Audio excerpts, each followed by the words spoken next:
Hey friends, it's Jimmy here with a reminder to hit like and drop a quick comment before we get started. Also, you know the drill with the notification bell. Remember to tap it and turn on all notifications if you haven't done so already. Florida has long served as a grim setting for some of America's most depraved criminals, but few figures embodied such a profound betrayal of public trust as Gerard Schaefer. Known chillingly as the Killer Cop, Schaefer weaponized the authority granted to him by the state. He wore a badge and a crisp uniform, exploiting the very trust he was sworn to uphold to lure, abduct, and eliminate young women in the swamps and backwoods of the Sunshine State. But for all the terror he inflicted, the true extent of his rampage remains an unsolved mystery, even decades later. Schaefer's turbulent childhood and subsequent failure in conventional life appear to have been foundational to his later pathology.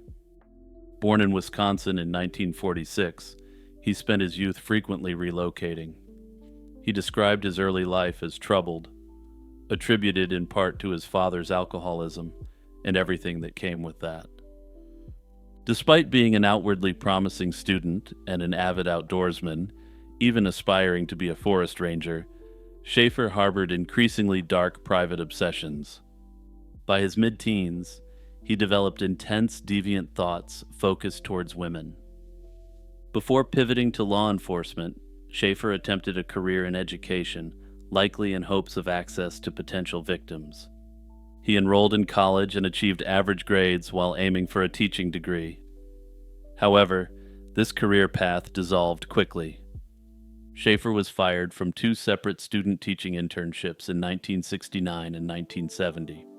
Superiors noted his arrogance, poor subject knowledge, and his persistent efforts to impose his weird moral and political opinions on his students. The eventual decision to join the Martin County Sheriff's Department in 1972 was highly calculated. Schaefer successfully obtained the position despite forging a letter of recommendation, which is disturbing in and of itself. The analysis of his life suggests this move wasn't a genuine career aspiration, but rather a mechanism to gain the authority over others he desired so much. The badge provided immediate, absolute power and a perfect disguise for luring victims, particularly hitchhikers or women in vulnerable circumstances. Schaefer's criminal career was brought to an abrupt halt following the astonishing escape of two young women in 1972. While serving as a deputy, Schaefer abducted two girls. Both were subjected to horror, yet they miraculously managed to escape separately. One girl was found staggering through the woods, and approximately 45 minutes later, officers found the other distressed near a riverbank, her clothing shredded. Their harrowing survival proved to be the pivotal moment in Schaefer's downfall. The surviving victims became crucial witnesses in Schaefer's subsequent trial in 1973 for the slaying of two teenage girls. Although Schaefer pleaded not guilty, maintaining a cold and aloof demeanor throughout the proceedings, the state presented a compelling case. The abductees not only testified about their abduction, but critically, reenacted on video the precise methods Schaefer used to bind them. This unusual signature technique provided a concrete link between the two survivors and the two girls whose lives he had cut tragically short. Schaefer was convicted and sentenced to 2 terms of life imprisonment. Unfortunately, the evidence gathered suggested there had been many more victims. The physical evidence recovered from his property strongly suggests a much larger scale of depravity, cementing his status as a prolific predator linked to as many as 30 killings. During the search of his residence, investigators found more than just circumstantial evidence. They uncovered the trophies of a classic serial killer. The investigation yielded a trove of disturbing personal effects belonging to missing women, which served as relics of his sick acts. These items included a gold locket inscribed with the name Lee, which belonged to Lee Hainline Bonadies, a former neighbor who had been missing since September 1969. Also recovered were a driver's license belonging to Barbara Ann Wilcox and a passport belonging to Colette Marie Goodenough, both of whom vanished in January 1973. The presence of these belongings confirms that Schaefer actively collected mementos to psychologically relive his disturbing acts. Most damningly, authorities recovered teeth and sections of bone on his property that were later identified as belonging to at least 8 distinct victims. This discovery of physical human remains, combined with the multiple pieces of identification, linked him to these missing women. This provided overwhelming forensic support for the theory that Schaefer was an active and highly successful serial predator. By May 1973, investigators had assembled sufficient physical and circumstantial data to connect Schaefer to approximately 28 individuals. The span of his suspected crimes stretched from October 1966 to January 1973. The most terrifying evidence recovered wasn't forensic in the traditional sense, but literary. Police uncovered over 300 pages of gruesome writings penned by Schaefer. Written from the perspective of a killer known as the Ghoul, the stories contained meticulous details of kidnapping and execution. These writings, which prosecutors strongly suggested were thinly veiled accounts of his actual crimes, offered profound insight into Schaefer's psychological structure. He was categorized as a textbook case of the classic serial killer whose personality was driven by hatred and violence.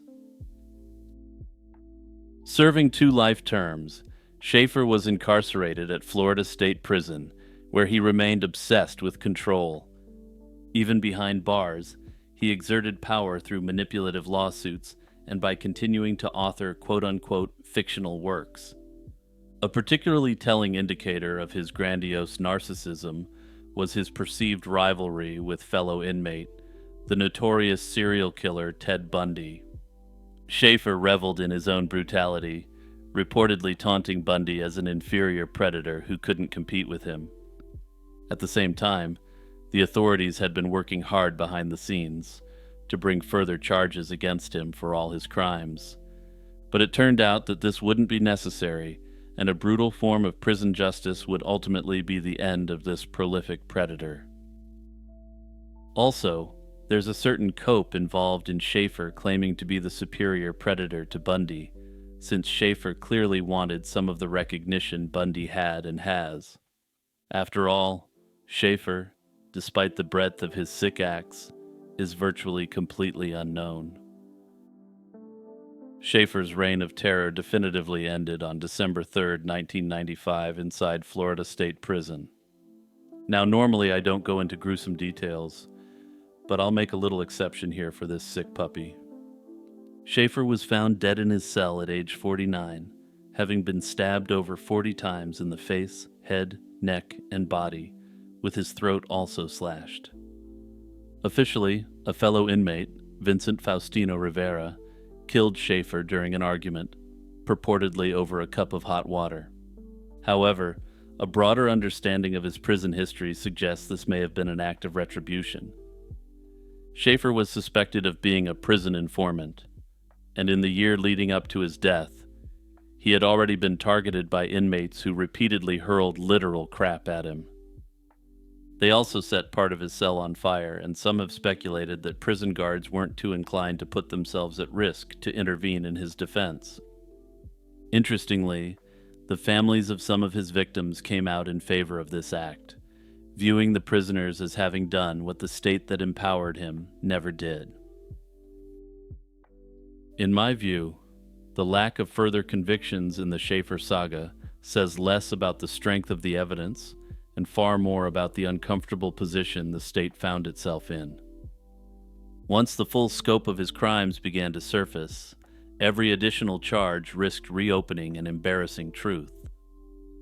Florida had handed a badge, a gun, and institutional legitimacy to a man who never should have made it past the first interview.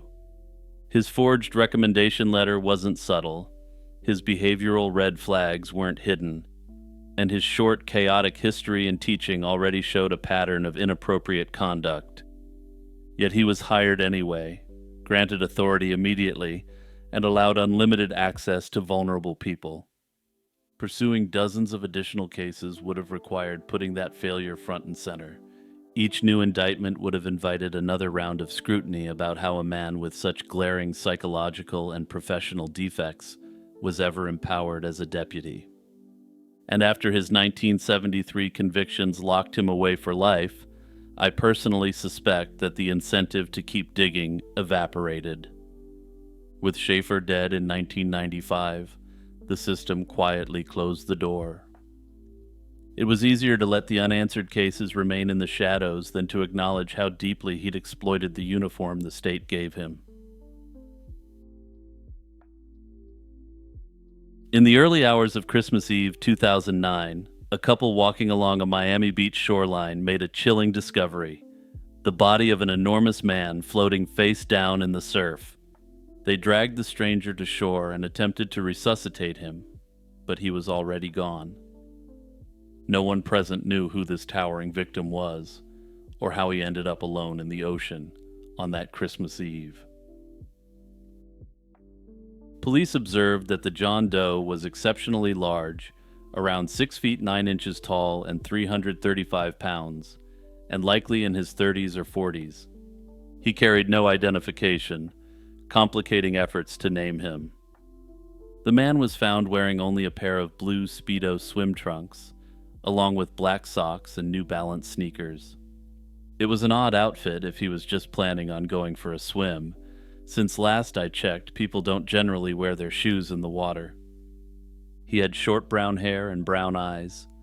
His lower legs and ankles were hairless, as if recently shaven. He also had an extremely distinctive facial appearance, with wide-set eyes and a pronounced brow bone noted by examiners. And if you're one of those people who just listen, check the screen, because I'm not exaggerating when I say his facial features are highly distinctive.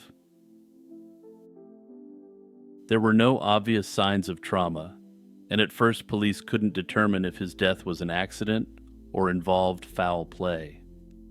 An autopsy soon confirmed that the cause of death was drowning, and the medical examiner found about 2 liters of seawater in the man's lungs.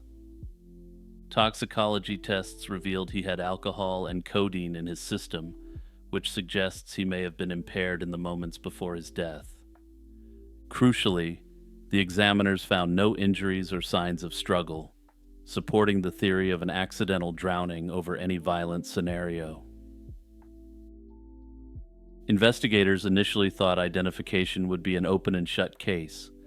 It seemed impossible that a man of this size could just disappear without anyone noticing. Yet the case quickly proved stubborn. Detectives scoured missing person reports across Florida and beyond, chasing down any lead on unusually tall, heavy-set missing men. At least 12 potential matches were compared and ruled out through fingerprints, dental records, or DNA. One by one, each lead fell apart. An older Florida case looked promising until the eye color didn't match. Another missing man of similar stature was eliminated because he had distinctive tattoos that the John Doe lacked. Investigators even considered an international angle. For example, an Italian man who vanished from a cruise ship. But that too was a dead end.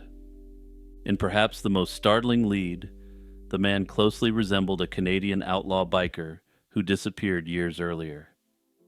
Despite the timeline not adding up, genetic testing was done, and it was proven that it wasn't him. Despite extensive efforts, by the end of it all, the Miami Beach John Doe remained unidentified, defying investigators' expectations. And personally, I can see why, since this may be the most visually distinctive John Doe I've ever covered on my channel, and his case received fairly wide attention at the time. With official avenues exhausted, public speculation began to fill the void. His shaved legs led some to suspect he was an athlete or bodybuilder who removed body hair for competition. Others wondered if he was a traveler who fell overboard from a boat or cruise ship, which might explain the absence of local missing person reports. Others believed he may have been a local out for a late-night swim, but despite the Speedo, I don't really like this idea given that his shoes and socks were on. As of today, this giant John Doe from 2009 is still unidentified, defying all expectations. Periodic media coverage and crowdsourced campaigns have tried to uncover his name, but no family or friend has come forward with answers. Personally, I think he's very likely to be an international traveler with no meaningful ties in Florida. I don't see any other way that no one would have come forward with his identity when his case became fairly widely publicized. Now, I know this is where you might think I'm going to talk about the wonders of forensic genetic genealogy and how that will give him his name back, but I doubt it here. Due to privacy laws and a couple of other factors, this method only seems to work well for people from the United States, Canada, and Australia. Hey everyone, just a quick reminder to check out the Patreon or the YouTube membership if you want to take your support a step further and you're in the financial position to do so. Also, thanks to everyone who came out to my recent live stream a couple nights back. I'm going to do more, but I need to do something more engaging on stream. I've been thinking about doing GeoGuessr, trivia, or even some gaming, but let me know what you'd like in the comments. You wake up in the dead of night, vulnerable and alone in a remote location, only to be confronted by the one figure you're trained to trust, a police officer. That symbol of safety, however, was twisted into the key that unlocked an isolated motorhome for a ruthless predator. The initial victims were Gord and Jackie McAllister, a couple from Lindsay, Ontario, enjoying their retirement travels in their motorhome. They chose a secluded picnic area near Blind River in northern Ontario for a peaceful overnight stop. Sleep came easily until 12:55 on June 28, 1991, when a heavy pounding shook their vehicle. The man outside identified himself as a police officer and insisted the couple needed to move their recreational vehicle. This pretense of law enforcement, a simple psychological tactic, successfully coaxed Jackie into opening the door, circumventing the need for forced entry.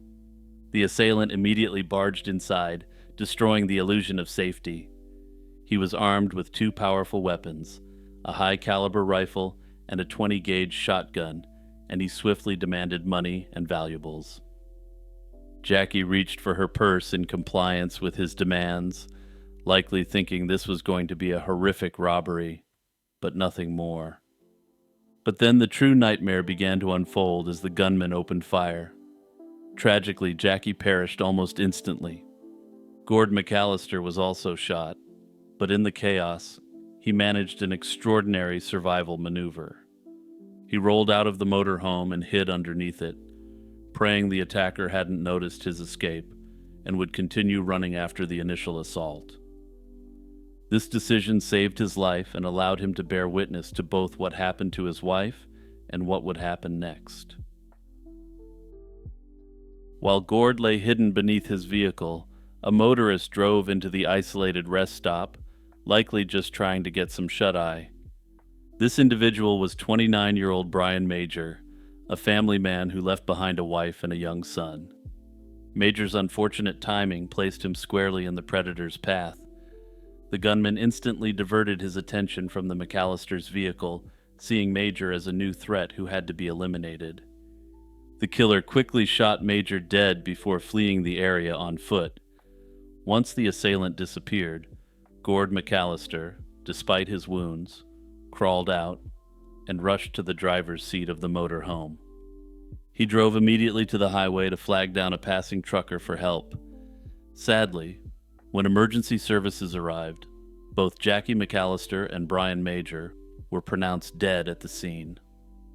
The sheer randomness and brutality of the incident terrified the small communities of northern Ontario, who quickly understood that a highly dangerous individual was now at large. The Ontario Provincial Police initiated an immediate and massive manhunt.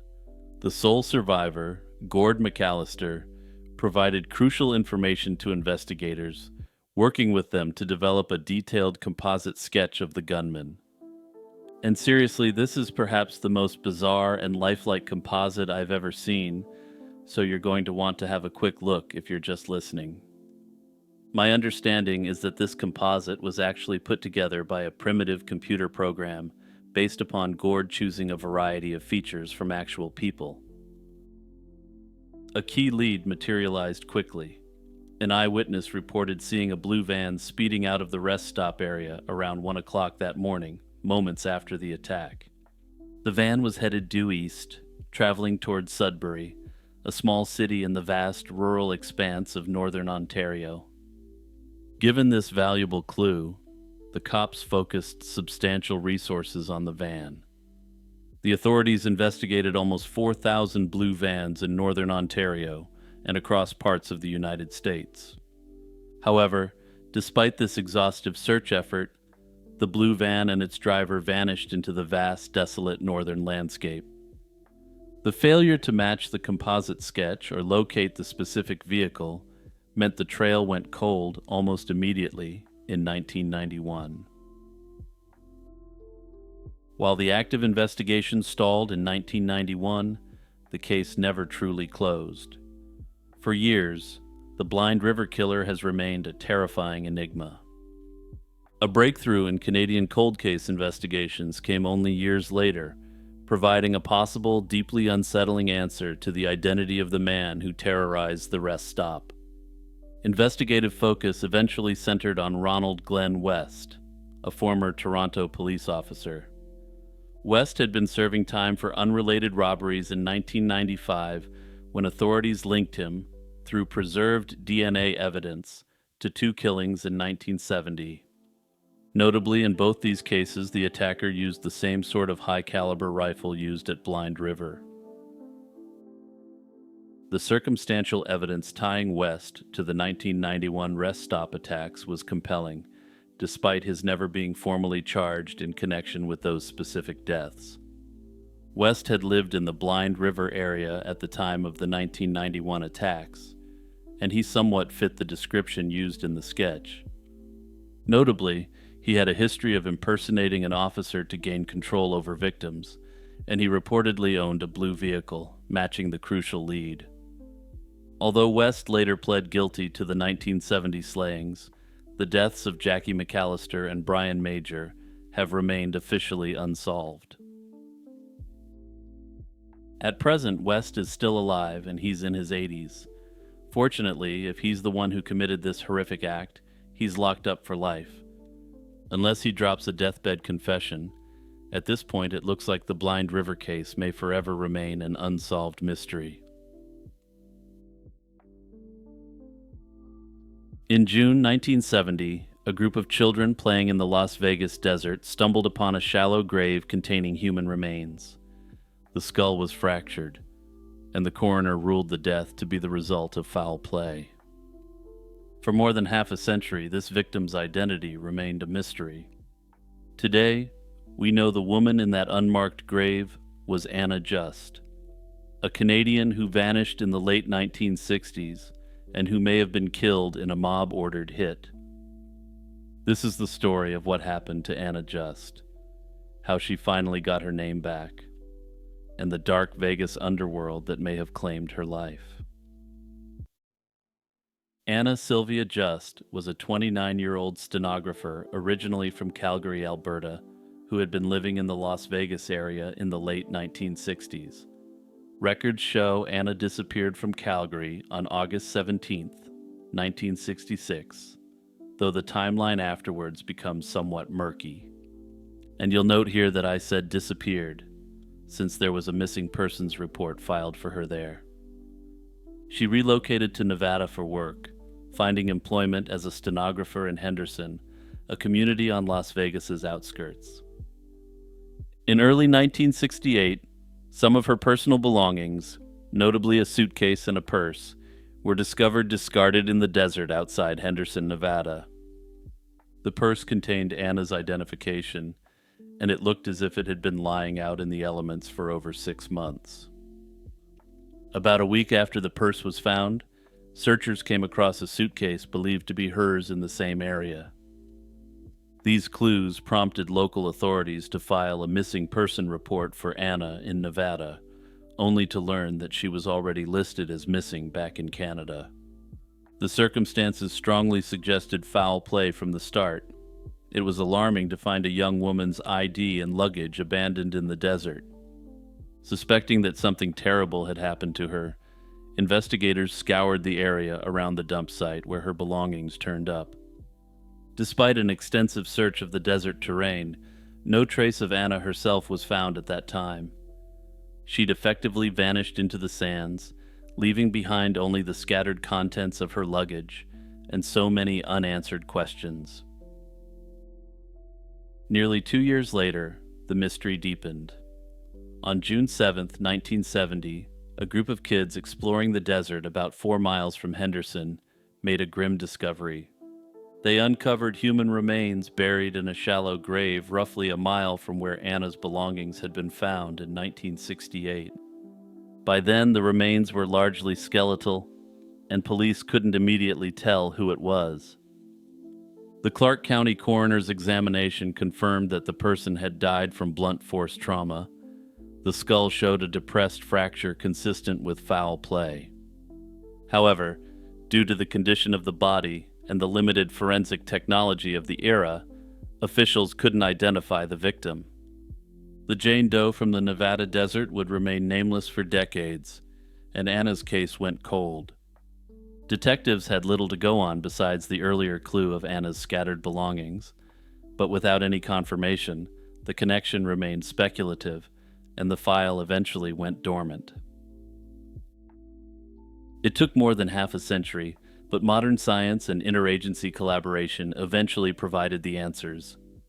In October 2024, cold case detectives in Calgary, Anna's hometown, re-examined her long-forgotten missing person file and reached out to the Las Vegas cops. It was an international effort. The Canadian and American investigators shared information and resources to crack the case. Las Vegas detectives provided Calgary with the name of a relative who had collected Anna's personal belongings back in 1968. That relative turned out to be Anna's biological sister, still alive after all these years. Calgary investigators obtained a DNA sample from the sister, and forensic experts in Nevada compared it against DNA extracted from the 1970 desert remains. The test results came back with an unmistakable match. The unidentified bones were indeed those of Anna. It was a breakthrough that finally solved a mystery spanning nearly 6 decades, and after 57 years of uncertainty, Anna finally got her name back. From early on, investigators had suspected that Anna's fate was no random accident. During the initial 1968 investigation, reports emerged linking her to an associate named Tom Hanley. Hanley was no ordinary acquaintance, and by associate, I mean a deeply mob-connected guy. He was a prominent Las Vegas union leader with known ties to organized crime. In the 1960s, Las Vegas still had a strong mob presence behind the scenes, and Hanley was deeply enmeshed in that underworld. According to police reports from the time, Anna had approached Hanley seeking some form of financial help. Instead of giving her a loan, Hanley allegedly decided to have her silenced, for reasons which aren't fully understood. It was later claimed that he instructed his associates to drive Anna out into the desert and eliminate her. That's the official theory as it's been laid out by the authorities thus far. There's a lot of holes in this theory, and I'll be coming back to that in a moment. Because yeah, I have a lot of follow-up questions, and I'm sure you do too. Hanley's background and subsequent crimes lend weight to these suspicions. Hanley had already been implicated in violence before Anna's disappearance. For instance, he was accused, though never convicted, of killing a local union rival in 1966. Just as the case was about to go to trial, the prosecution's prime witness happened to die in a suspicious fire, and charges were dropped. But somehow, it gets even worse. In 1977, he pled guilty in a successful plot to eliminate a culinary union boss. Clearly, Hanley was no stranger to violence and generalized mayhem. Hanley, for his part, always denied involvement and even claimed not to know Anna in any capacity whatsoever. Regardless of his claims, authorities were never able to formally charge anyone in connection with Anna's killing. By the time her remains were identified and the case was revived, Hanley had been dead for decades, having died in prison custody in 1979 at the age of 63. Any secrets he might have held about Anna's fate went with him to the grave. Even with Anna finally identified after 57 years, the truth of why she was silenced remains frustratingly out of reach. The prevailing theory points toward an ordered hit connected to Tom Hanley's violent orbit, but even that explanation feels incomplete. I have to question why, if Hanley truly targeted her, what threat a 29-year-old stenographer posed to a seasoned mob figure. The suggestion that she asked him for money hints at a personal interaction, but nothing in the surviving records clearly explains why that request would escalate into a killing. Without solid evidence, we're left with a motive that feels incredibly thin. Just as unclear is the beginning of Anna's disappearance itself. She went missing from Calgary in 1966, yet the story picks up with her working in Nevada shortly afterward. I have to question what happened during that period and why she left so abruptly. She effectively vanished twice, once in Calgary and again in Nevada, which is incredibly odd. And then there's the darker, unproven question that hovers over many disappearances of young women from that era. Las Vegas in the late 1960s was a place where organized crime controlled everything from labor unions to vice markets. If Anna was vulnerable, newly relocated, and isolated from family, she might have been drawn into circumstances she didn't fully understand. There's no firm evidence of trafficking in her case, but the patterns of the time make it a possibility investigators can't responsibly dismiss. If you were asked to name the most outrageously free spirit in ancient history, you'd probably choose Diogenes of Sinop. As the quintessential cynic, he was the ancient world's greatest anti-conventionalist, a philosopher who didn't just advocate for a simple life, he lived it. And keep in mind that the word cynic is derived from a Greek word meaning dog-like, because trust me, this is going to come up in this segment. He famously slept in a public earthenware barrel and deliberately shocked the sensibilities of Athenian society with his activities. To give one of the better-known examples, and I've got to be a bit careful about how I say this, he was known to summon the Cyclops in the Agora, if you get my drift. Yeah, you heard me. Diogenes polished the spear of Achilles in the public square, in plain sight of everyone. And just to be clear, in case you were wondering, this was most certainly not the style at the time. His life was a philosophical performance dedicated entirely to radical self-sufficiency, known in Greek as autarkeia. He famously told Alexander the Great, who offered him anything he desired, to simply move out of his sunlight. This man, who dedicated his existence to challenging pretense and exposing falsehoods, demanded control over every facet of his being. Given his dedication to dramatic, purposeful living, it follows that his final moments couldn't possibly have been ordinary. To understand the legend surrounding Diogenes' death, we first have to appreciate his radical commitment to life in line with nature. Born in Sinop in Asia Minor, he was forced into exile, likely arriving in Athens already committed to rigorous ascetic training. He likely died around 320 BC, reaching the advanced age of nearly 90, probably while living in Corinth at a gymnasium called the Craneum. Diogenes' philosophical mission was derived from his bizarre interpretation of the Delphic oracle's equally cryptic and bizarre statement that he should deface coinage. He took this mandate as his lifelong task: to destroy the accepted norms and conventions that govern society, and to call humanity back to an inherently natural state. He didn't bother writing comprehensive philosophical systems. Instead, he conveyed cynicism through personal, often provocative actions, positioning himself as a vigilant watchdog of morality who broke all the rules. For Diogenes, a life guided by reason was a life guided by nature, meaning true happiness and independence were only possible outside the bounds of the structured community. This required complete disregard for luxury and social customs. He maintained that autarkia was the ultimate goal, allowing a person to oppose courage to fortune and nature to convention. Diogenes structured his entire existence around the philosophical principle of self-mastery. Because of this, his biographers felt a strong ideological requirement to ensure his death reflected this absolute control. Whether this control was viewed as a positive or a negative would determine what sort of end-of-life treatment Diogenes got in a specific biography. A quiet, passive demise would have unintentionally undermined his lifelong philosophical assertion that he was the absolute captain of his own destiny. The multiple versions of Diogenes' death derive mainly from biographies which were compiled in a single text centuries after his death.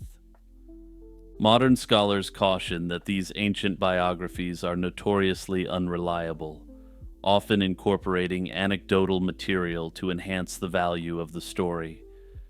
This was doubly true for death, and biographers of the time didn't simply record facts. They viewed the death scene as the final literary chance to confirm and glorify a character, a practice known as exitus illustrium uirorum.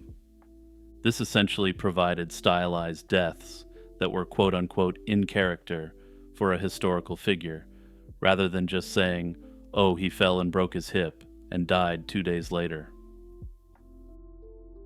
One of the most powerful and philosophically resonant accounts claims Diogenes chose the precise moment of his departure, dying by willfully holding his breath until he suffocated. This narrative, recorded by Cercidas of Megalopolis, presents the Cynic ideal in its most dramatic form. To master the most fundamental biological function, the impulse to breathe, is to achieve absolute freedom from the physical body and from nature itself. This act confirms the triumph of Diogenes' rational will over physical necessity, positioning his death as a final exercise in self-sufficiency. Modern science has proven this to be impossible, at least strictly speaking.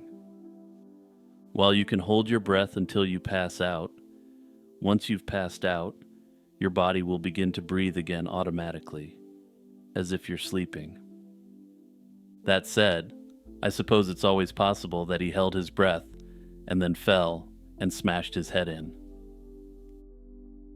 Another vivid, if strange, version suggests Diogenes was taken by illness, specifically severe colic, after consuming a raw octopus. This tale serves as a dramatic commentary on the limits of his devotion to flouting social norms. By choosing to eat raw, unprepared food, Diogenes rejected one of humanity's most fundamental civilized conventions, the preparation of meals. His death, in this context, becomes an almost cautionary illustration that nature itself is indifferent, unforgiving, and that there's a reason for conventions. This biographical ending would have been understood by ancients to be a refutation of Diogenes as a person.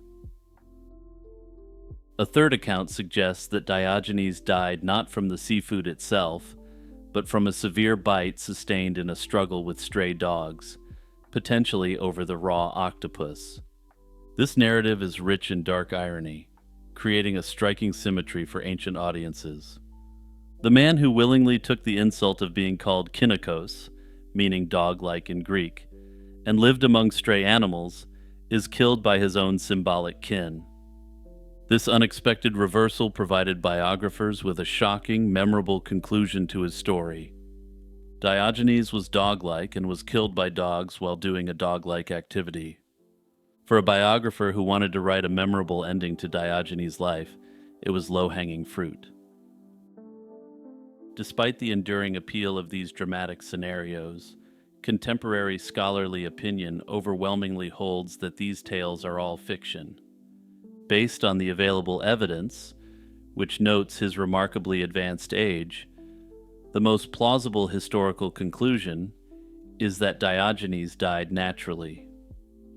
In ancient Greece, hitting 70 was considered a respectable but attainable age, while hitting 80 was quite uncommon but nothing to write home about. Hitting 90, though, was incredibly rare, and if you made it that far, you were basically on borrowed time.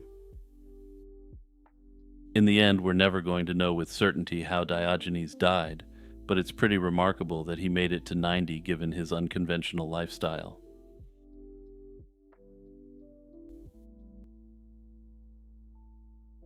A red sports car sat abandoned on a Houston, Texas highway early on August 4th, 1992. Early bird commuters noticed the empty red Pontiac Fiero on the shoulder, its driver nowhere in sight. This is the dawn of a day that would mark the start of one of Houston's most perplexing cold cases. The car's driver is 23-year-old Tara Breckenridge, who vanished overnight, leaving behind her vehicle and countless questions.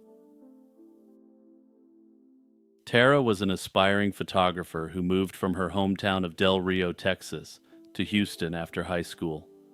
To pay the bills, she worked as a waitress at what's been described as an upscale gentleman's establishment called the Men's Club, where the tips were good for an attractive woman. Friends said the job didn't really suit her, but it was a means to an end for her while she pursued her dreams. On the night of August 3rd, 1992, the Men's Club had an unusually slow evening. Management decided to send a couple of employees home early, and Tara did something uncharacteristic. She volunteered to clock out before closing. This surprised her coworkers, since Tara usually stayed until closing time to maximize her earnings. Just after midnight, around 12:30 a.m., she checked out and was escorted by a security guard to her car. Tara drove off into the warm Houston night, presumably heading toward the apartment she shared with her boyfriend, but she never arrived. When Tara's boyfriend, 21-year-old Wayne Hecker, got home around 5 a.m., he was alarmed to find she wasn't there. Wayne later told police he had been at a pool hall that night and assumed Tara would be home by the time he returned. Worried, he called a friend, and they began searching for her. They first checked the Men's Club with no sign of Tara.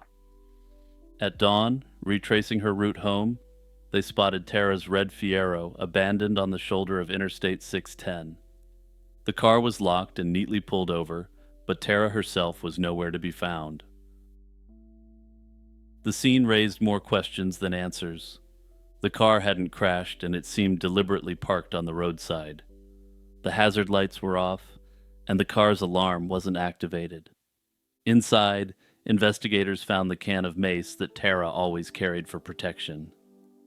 Finding her mace in the car was unsettling, as given the environment where she worked, she was known to keep it on her at all times. Its presence suggested she either left with someone she felt safe with, or she was taken by surprise so fast she didn't have a chance to defend herself. No other clues or signs of struggle were found at the scene.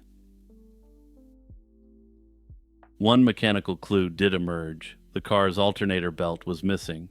Without that belt, the Fiero's engine would have failed, explaining why Tara had to pull over. It's possible this was a simple mechanical failure. Perhaps the belt snapped on its own. But some have speculated that the breakdown was no accident, and that it may have been tampered with while she was working that night. Either way, Tara ended up stranded in the middle of the night, a situation that made her vulnerable to whoever might have come along. From the start, police suspected foul play since there was nothing to suggest Tara left by choice. Investigators immediately looked at those closest to Tara for answers. Wayne Hecker quickly became a focus of the investigation. His relationship with Tara had been under strain, and she had talked about leaving him at times. She was also supporting him financially at the time. Wayne claimed he was at a pool hall called Fat Freddy's until around 5 a.m.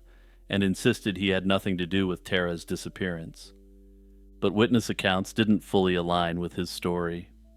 People at the pool hall remembered Wayne stepping out around 1:45 and not returning until almost 3:30. That gap of nearly 2 hours overlapped with the time frame when Tara would have been at home, or potentially when she was still driving. In theory, it was enough time for him to leave, intercept Tara on the road, and then go back to the pool hall. This circumstantial window of opportunity kept suspicion on Wayne. Despite the suspicions, police found no hard evidence implicating Wayne. He cooperated with detectives and steadfastly denied any wrongdoing, professing that he loved Tara and would never harm her. Without evidence to connect him to a crime, he was never charged. Still, he was not officially cleared either, and he remained a person of interest simply because no better explanation emerged. Wayne passed away from cancer in 2015, taking any secrets he knew with him, if he did indeed know any secrets at all. Personally, I don't think the timeline with Wayne adds up that well. Tara left work at 12:30, and even if we accept that Wayne wasn't at the pool hall between 1:45 and 3:30, this makes it seem unlikely that he actually intercepted her.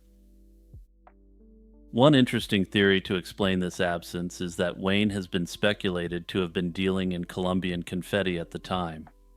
He may have been busy working at the pool hall, so to speak, which may have been a quote-unquote innocent explanation for that missing time period.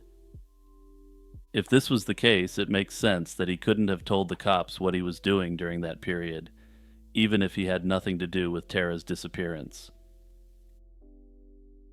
Also, let's turn to these pool hall eyewitnesses for a moment. I've been at pool halls around 2 a.m., and the one thing virtually no one is at that time is sober.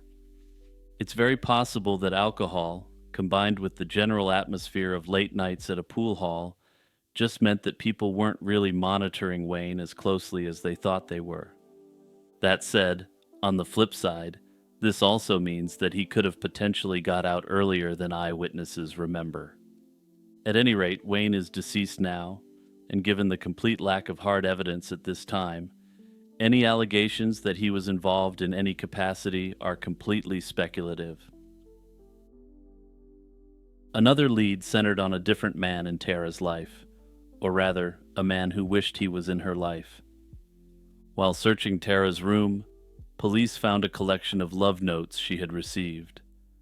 These letters were from a regular patron at the men's club who had become infatuated with Tara. He would give her very generous tips, sometimes $100 at a time, and in his notes, he professed deep feelings for her, even talking about marrying her. This discovery led investigators to wonder if this not-so-secret admirer could have followed Tara after work. Detectives tracked down the admirer and questioned him. In the end, they found nothing to indicate he was involved in Tara's disappearance. The man had an alibi and no history of violence. His letters, while obsessive, contained no threats, only pleas and romantic sentiments. By all accounts, he was heartbroken over Tara's vanishing and genuinely cooperative with the investigation. With no evidence tying him to the incident, the secret admirer was dropped as a suspect, and the case turned towards the likelihood of an unknown assailant. With those close to Tara yielding no answers, investigators faced the disturbing possibility that a stranger had targeted her.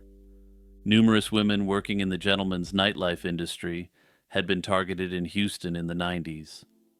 If Tara fell victim to a predator that used these clubs as a hunting ground, she may have been marked long in advance.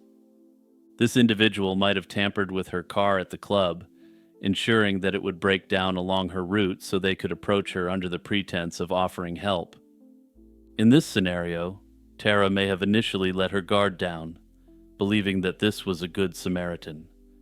Unfortunately, without any witnesses, this remains purely speculative.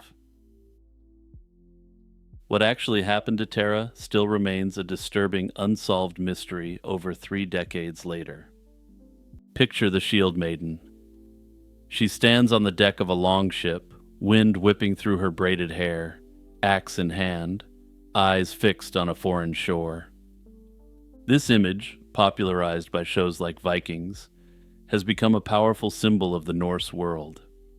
It's a vision of a society so fierce that some of its women were warriors, equal to men in both courage and combat. The Shield Maiden we see on screen is a modern creation, forged from centuries of myth, literary invention, and a few tantalizing fragments of evidence. Was the Shield Maiden a rare exception to the rule, or a purely literary invention designed to explore the boundaries of a rigidly defined world?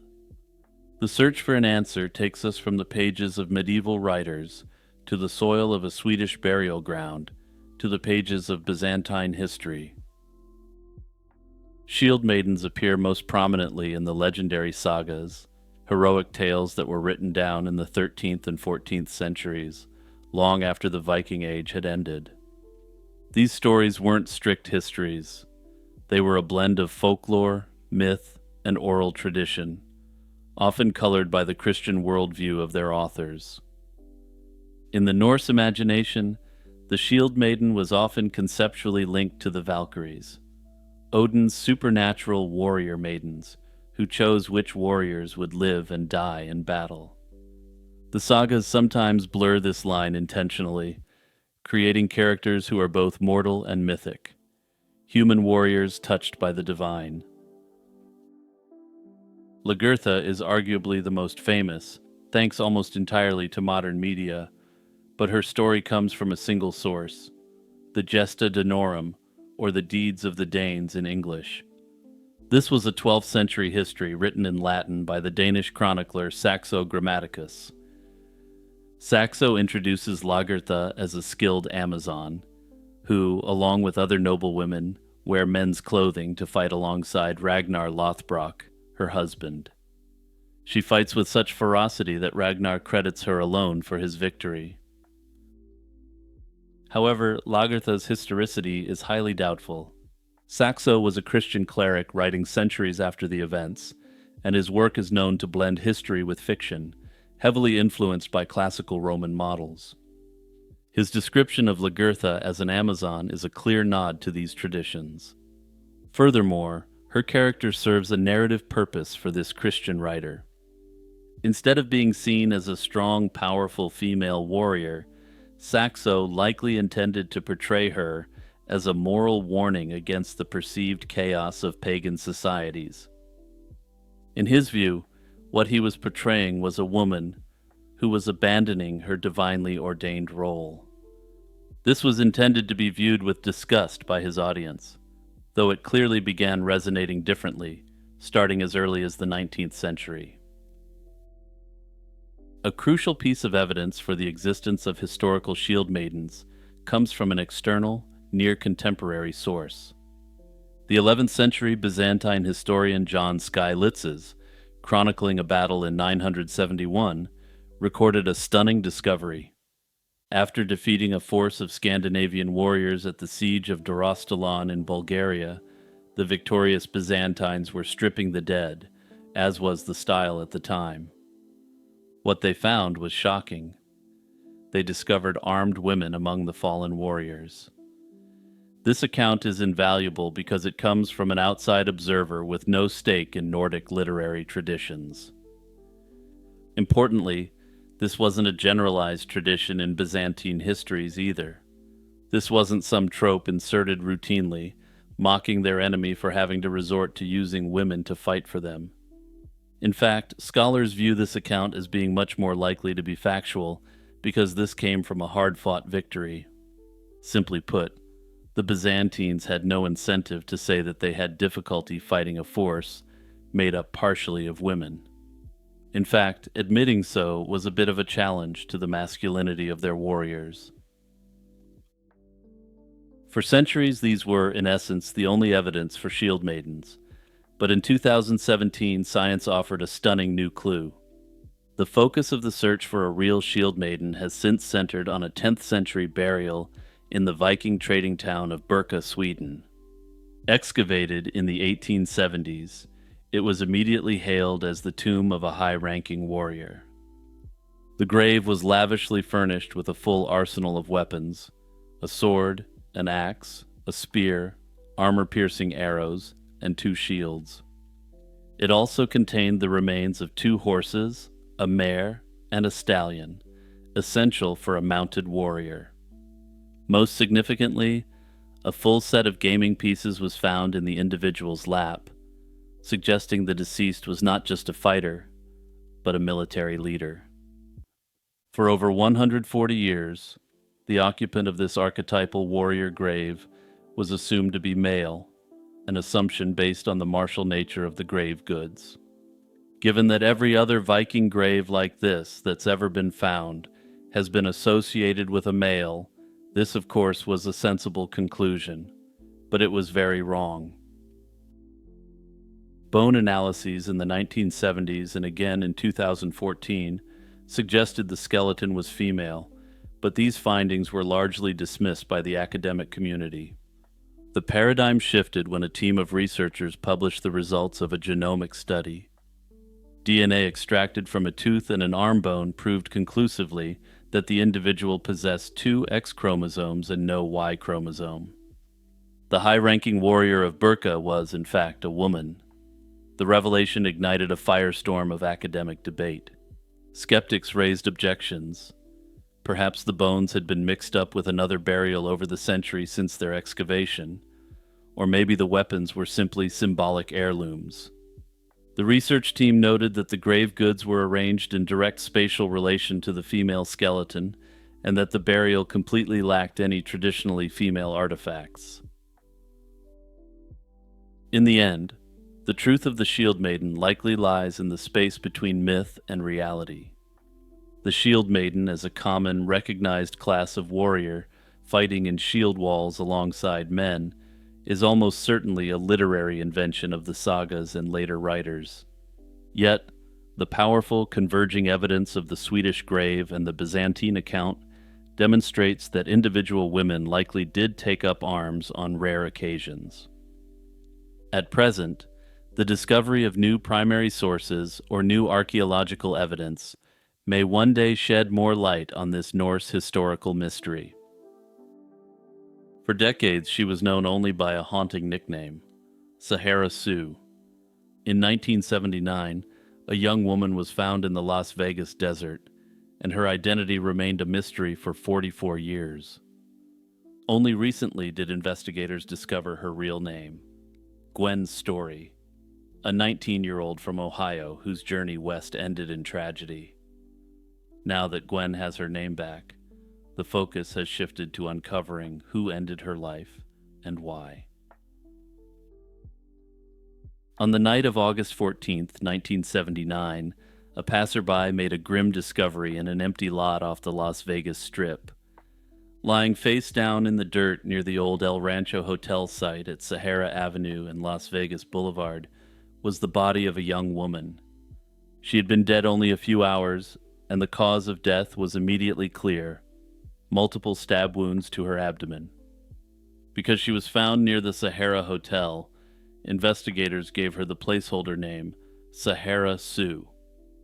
It was a name that would stick with the case for decades, as the young woman's identity proved frustratingly elusive. At the scene, police noted puzzling details. The victim's body was partially unclothed. However, an autopsy indicated that this was likely due to a violent struggle rather than an indecent assault. Her jewelry, including a plain ring and 2 pendant necklaces, remained on her. Strangely, the victim was barefoot, and her shoes were missing from the scene. Investigators later theorized that the perpetrator may have taken some of her clothing as a grim souvenir. An empty liquor bottle nearby hinted that alcohol might have been involved. This suspicion confirmed when the coroner's toxicology report showed the young woman was extremely intoxicated. From the outset, Sahara Sue, as Gwen was then known, presented unique challenges to investigators. She appeared to be a teenager or in her early 20s, yet one detail made her stand out. She had no natural teeth. The victim wore a full upper denture despite her youth, an extremely unusual circumstance for someone who would eventually be identified as a 19-year-old woman. They took fingerprints and compared them against national databases, but found no match. With no ID and no immediate hits on fingerprints, the young woman was buried in a local cemetery under her Jane Doe moniker. Over the years, they exhumed her remains more than once in hopes of finding new leads. In 2003, her body was exhumed to obtain DNA samples, but no matches turned up in databases. Investigators compared her DNA to that of at least 7 missing women who fit her profile, ruling out multiple potential identities. They even compared her to a missing woman in the same age range who was known to wear dentures. Given this unusual fact, investigators thought there was a good chance they may resolve her identity in 2003. Unfortunately, however, this wasn't a match, despite this very unusual similarity. The mystery endured for 44 years, until advances in DNA technology finally provided the answers investigators needed. In 2022, the Las Vegas Metropolitan Police Department's Cold Case Unit teamed up with a private forensics lab, Othram, to apply cutting-edge genetic genealogical techniques. By late 2023, the painstaking work paid off, and investigators were led to a family in Ohio and to the name of a long-lost daughter. On December 19, 2023, authorities announced that Sahara Sue was formally identified as Gwen Marie Story. She was born in 1960 and grew up in the Cincinnati, Ohio area. Her family recounted to police that in the summer of 1979, 19-year-old Gwen decided to leave home on a quest to find her biological father in California. She had departed Cincinnati with 2 young male friends as traveling companions, hopeful for a fresh start on the West Coast. That was the last time her family ever saw her. According to what the friends later told Gwen's family, they did make it as far as Las Vegas, and that's where they left Gwen behind. The 2 men returned to Ohio in August 1979 without her, vaguely explaining that Gwen had stayed in Las Vegas on her own. The family never heard from Gwen again, and for 44 years they had no idea she was the unidentified victim in Nevada. Today, the death of Gwen Story remains unsolved, but the investigation has newfound momentum. Identifying her has opened fresh lines of inquiry for detectives, and they are actively pursuing several leads in an effort to finally name the perpetrator or perpetrators. One major avenue involves the 2 male friends who traveled with Gwen in 1979. Las Vegas police have stated that they are now turning their focus to those 2 individuals and trying to understand how Gwen wound up dead in Vegas after they left her. Another key lead centers on an unidentified man who was seen with Gwen shortly before her slaying. Back in 1979, during the initial investigation, police canvassed the area around the crime scene and discovered that a local liquor store clerk had seen the victim alive that night. The young woman matching Gwen's description had come into the store in the company of a man only a few hours before her body was found. This male companion was described as white, around 30 years old, approximately 6 feet tall with a thin build. Notably, the witness said the man sported a mustache that was a different color from the hair on his head, an odd detail that was incorporated into a police sketch at the time. Based on the timing and proximity, this unknown man is considered a suspect in Gwen's slaying, though he's never been identified. At present, detectives are essentially looking at 2 possibilities that may not be mutually exclusive. The first is that Gwen was harmed by a stranger she met in Las Vegas. The second is that she was harmed by someone she knew, perhaps one or both of her travel companions. There's always the potential that the scenarios intersect, and that she may have been trafficked by the original men, perhaps to the man she was seen with at the liquor store. That said, this is of course just speculation, and it's possible that the actual scenario of her final days is something completely different altogether.